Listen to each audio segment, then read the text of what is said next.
Most horror stories have definite ghosts that make people feel scary, such as vampires, monsters, zombies, wolfmen, ghosts, evils, paranormal events, and so on. The plots of different horror stories are familiar to audience. So, what is horror?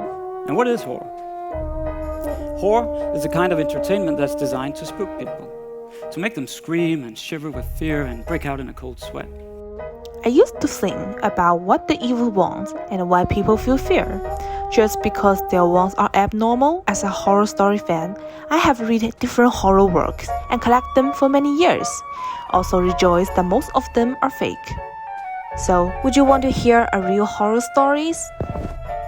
Richard Ramirez, a famous serial killer, had did 18 terrible crimes from 1984 to 1985 in Los Angeles operance. He also was called the Night Stalkers. Ramirez preferred to do his crime at night and used different ways to murder people, such as punching, pistol whipping, strangling, or using other dangerous tools to make victims die. In 1985, Ramirez was caught by angry residents and policemen in Tucson. Although he was convinced all of his charge without any regrets on the court in 1989, this evil died in Marine General Hospital, California in his long execution period because of disease. Richard's case was edited in distinctive popular culture creation works. People learn and remember his crimes and life experience from those creations. It is no doubt that Richard was a cold, brutal, and bloody serious, and his cases were deep, dark, and negative. But he was a poor man who was affected by his terrible growth environment and an incorrect guide from his family members. For now, because of the high-speed development, people can see different bloody, paranormal, horrible creations on the internet, which means they can face horror easily. But some contents are hard to identify. They also affect young audience because they don't have clear thoughts to distinguish contents that they see are real or fake. To protect young audience, many countries establish censorship for media. It seeks prohibits people imitate terrible fictional plots, but it also destroys and depresses the creation of freedom. Audience lose the chance to learn about dark emotions or negative things. Although media censorship has shortage and advantage, the aim to establish it is to protect audience. Censorship can prohibit people creating or reading horror stories, but why do so much people love to read horror stories or watch their secondary creations? The first one is about the curiosity.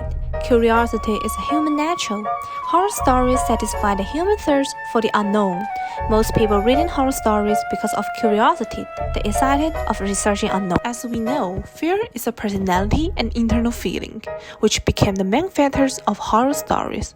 Horror fictional plots, which go against normal society and law, meet the human curiosity and lead them to experience the shocking adrenaline rush. Also, Dr. Sikora supports that the fear experience can make the human brain produce more chemical substance which called dopamine that bring out pleasure, also explaining that people enjoy thrillers to release their accumulated stress and negative at the same time. According to Sarah Rossano Menendez, life is tough. No one will tell the difference to anyone, but horror stories do not provide a simple retreat. They invite people to follow character emotional and physical journeys, to experience what going through, or to stand in the contrast to the tragic events they are doing or experience. I agree with her points, because we always face difficult in daily life, which make us feel sadness, emptiness, loss, depression, despair, shame, and fear. We can't escape from them, but we must walk along with those emotions. Because of dark emotions, people may do something extreme, such as hurt people, suicide, or make panic for other one. But those dark emotions appear basic on the daily negative things happening. In real life, we experience similar plots, like horror stories are in tiny probability. Horror stories are fictional, which means they are fake and cannot happen in a rational world. But we can face our negative side like protagonists in horror stories. In my opinion, demons may appear everywhere, in different situations. But the brave thing is that we fight and challenge them bravely. We may be against them, but not fear.